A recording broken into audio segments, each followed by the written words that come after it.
kayo sa akin. Ngayon, dahil gusto nyo makita si Bianc, magaling ka. So,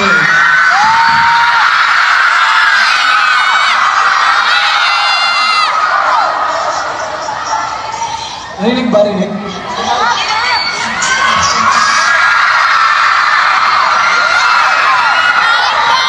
Okay na? Okay na. Paano ba? Mukhang mayabang na naman ako nito.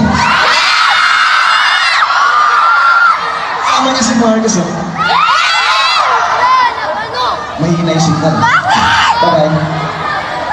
Ano? Okay na, yung mga nagtatanong kung nasa